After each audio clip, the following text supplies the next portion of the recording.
নমস্কার বন্ধুরা।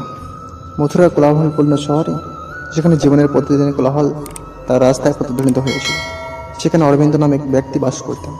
একটি চাহিদাবন্ধ চাকরি এবং একটি ব্যস্ত জীবনযাত্রায় চ্যালেঞ্জের মধ্যে নিমগ্ন অরবিন্দ নিজেকে শান্তি এবং উদ্দেশ্যের বোধের জন্য একল আকাঙ্ক্ষা খুঁজে পান।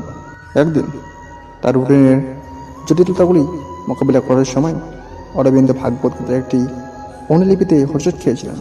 ভগবান কৃষ্ণের ঐশ্বরিক বক্তৃতা সম্মিলিত একটি পবিত্র ধর্মগ্রন্থ।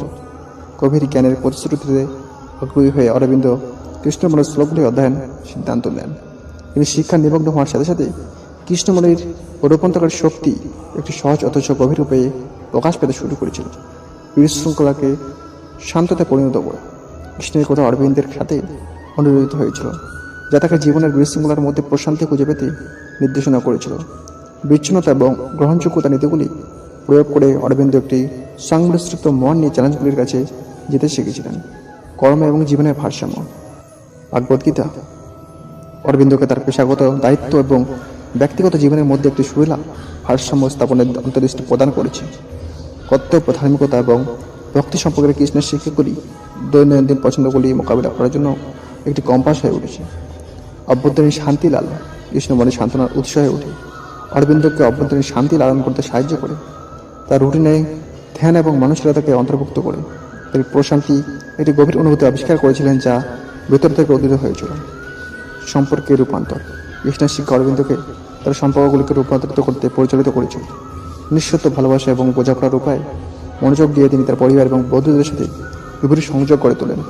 তার ব্যক্তিগত ক্ষেত্রে একটি সুরেলা পরিবেশ তৈরি করেন। বিচ্ছিন্নতাকে মোকাবিলা করেন অরবিন্দ বিচ্ছিন্নতার শিল্পে শিখেছিলেন। বুঝতে পেরেছিলেন যে তিনি তার ক্রিয়াকলাপ নিয়ন্ত্রণ করতে পারলেও ফলাফলগুলি তার উপলব্ধির বাইরে ছিল। দৃষ্টিভঙ্গির এই পরিবর্তন তাকে অপরিজনীয় দুশ্চিন্তা থেকে মুক্তি দিয়েছে এবং তাকে হালকা হৃদয়ে জীবন মোকাবিলা করার অনুমতি দিয়েছে। উদ্দেশ্য খোঁজা কৃষ্ণবাণী অরবিন্দের মধ্যে একটি জাগতিকের বাইরে উদ্দেশ্যের অনুভূতি জাগিয়েছে।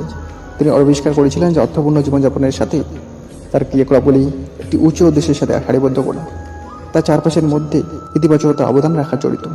যেহেতু কৃষ্ণমূলের শ্লোকগুলি অরবিন্দের জীবনে একটি পদপ্রদর্শক আলাই উঠেছিল, তিনি যে পরিবর্তনটি অনুভব করেছিলেন তার সরল জটিল গভীর অন্তর্ভঙ্গির পরিবর্তন এবং নির্ভূতি জ্ঞানের মাধ্যমে তিনি দেখতে পান যে এমনকি কোলাহলপূর্ণ শহরের মধ্যেও শ্রীকৃষ্ণের শিক্ষার রূপান্তরের শক্তি আত্মার মধ্যে শান্তি এবং উদ্দেশ্যের একটি স্থল তৈরি করতে পারে।